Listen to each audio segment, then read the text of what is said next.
Savage Cooks was founded in 2021 by seasoned cook Phila Sithonga, who has a vast amount of experience cooking for various clientele and functions ranging from family dinners, parties, corporate dinners and food markets.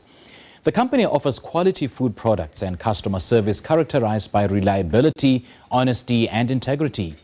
Their vision is to keep improving competitiveness by applying value-added innovations to their services for a competitive edge over their competition. To tell us more, we joined in studio this morning by Founder Phila Sithonga. Very good morning to you, Phila. Thanks for joining us. Welcome. Good morning. Thank you for having me. Good to have you. Yeah. Tell us how your company was founded. Okay, it was in 2021 during the lockdown so I was supposed to be starting a new job and then lockdown happened, so I had to find ways to make money, and I've always loved cooking. Okay. So the whole family was backing this vision. Have you always cooked before COVID-19 happened? Yes, I'm actually a self-taught chef. Okay. Yes, so I've always cooked. I've cooked for functions and everything, but like I made it a business in 2021. That's when Savage Cooks was born. Okay. In 2021, yes. So who do you target with your services? Who's your target market? Is it companies? Is it corporate, individuals? It's everybody. I do like sort of chefs on calls. I do family dinners. So like if you have like a special occasion for 8 people, I do those as well. I do funerals. I do like all corporate lunches. Okay. Anything you can think of, yeah. Even kiddies parties. Yes. Okay, so what's your speciality then? I would say everything. That's why I made, yes, I can actually make anything I put my mind to.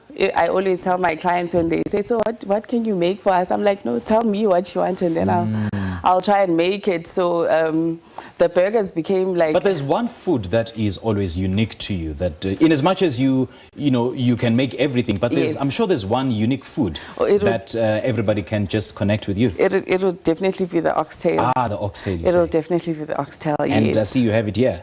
Yes, I did have it. The preparations of this oxtail. It was slow cooked for like about 5 hours. Okay. It was slow cooked, and then it's cooked with red wine, spices. That's all. It's a very simple recipe.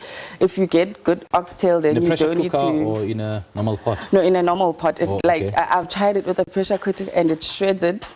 So it's nice. Really? Okay, I was in a way. So the last time I made it, it got like soft too quick and then it started shredding. So I wanted it soft but still intact to the bone. So I used a proper pot, but on very low heat. Yes. How do you ensure that you manage to lock in the flavors without, of course, compromising the quality? You have to marinate it and like for at least 2 hours before. Okay. And then you like put it in the fridge, forget about it and do something else, and then when you start cooking it but like I said, it has to be good oxtail and then everything just works easy. What do you mean good oxtail?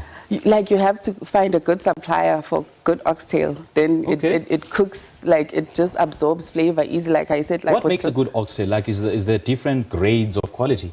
I'm sure there is. I'm not like very well versed on that, but like when you can see it, I can see it. Like when I go shopping for meat, I can see it. Okay, this is the oxtail, or any meat actually. Any meat. When you go shopping for it, you can see when it's good quality or not. Right, and I see you've got stuffed butternut, eh? Yes, that's another speciality. It wouldn't be Savage Cook's interview without the stuffed butternut. That's exactly what I was asking you. It wouldn't be like the stuffed butternut. Actually, I created it. We had it was an interview on Radio 2000. So and we had to cook for the crew, and one of the crew members was on a vegetarian diet that moment. So I had to create something. That's vegetarian, and then that's what I created, the stuffed butternut, and then it's been on demand ever since. That is so cool. On demand. And chicken wings, are they grilled or air fried? It's sticky. I also cooked them. Wings, it's sticky wings. I also used a pressure cooker for that. I used a pressure cooker for that. I fry it on the side and then I transfer it to the pressure cooker, the sauces. Okay, and, okay. yeah. Now let's talk about the visualization, the planning, the tasting and the styling of your menus. What is it that comes to mind before you decide on a particular menu? It just comes, like, for example, now I've got a menu that I'm working on for Monday. Like, I look at the client, you can see, like, you can just suss out the taste of the client. Okay. And from my own stuff that I make, then I can decide that, oh, this would actually be suitable. And then I suggest it, yeah. Okay. So, like, the client themselves always tell you, if you get to know the client, what they're gonna like. Yeah. And how do you gauge whether people love your food or not? And do you make improvements based on what you think is right or based on what the customer feel about your food?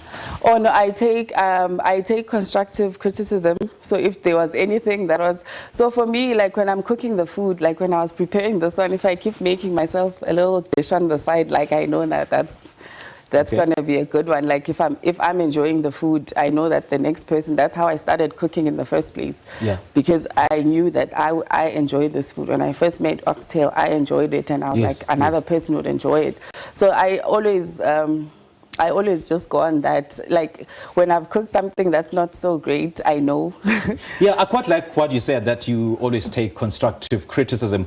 What kind of criticism have you received, well, especially from those who didn't particularly love your food?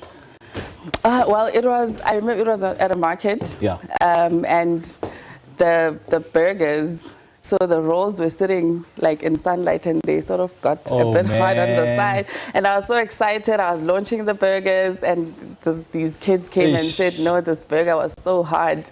And I had to give them something. So I was just like, you know, it takes you aback, because I was like, these are the most amazing burgers in the world. Right. What do you mean? Right. So when I was like, oh, I left them in sun. They're a bit, you know, toasted on the side. So yeah, so now like I take those, and like now I know that I don't leave the bread rolls in the sun. Yes. And stuff like that. So I always improve based on, and sometimes when I've like made a bit of mistakes, I always go back and talk to the client, maybe give them something complimentary. Yeah. So like that's why I'm saying, when you deliver, you know when you've delivered a good menu and when you haven't. Phila, these look scrumptious. I love the dishes too, by the way. I actually wanted to just get a sense of travels. Have you managed to travel the world? Any of the influences that have stuck out, or dishes that have influenced you in your offering when you cater for people? No, I have not traveled the world. Okay, where would you like to go? I would like to go everywhere. Okay. Yeah, I'd love to go to Italy. I'd love to try Italian food. I love Italian Have you tried dishes. it? Have you sampled it? Italian Yes, cuisines? I love pasta. Okay. It's one of the things I make, like very young. It's actually one of the dishes I made like when I was still very young. I looked at a back of a sachet, and I saw a recipe and I tried it out. So like I've always loved Italian dishes, so I'd love to go to Italy. Okay. For food. Great All stuff. right. So where can we get hold of you? You can get hold of me on social media. My two of my social media pages are pretty new, but it's Savage Cooks ZA on all social media platforms. Yeah. All right. Okay. All the best, Phila. Thank you so Lovely much, chatting to guys, for having me. All right. That was Savage Foods founder Phila Sithonga speaking to us about her culinary journey.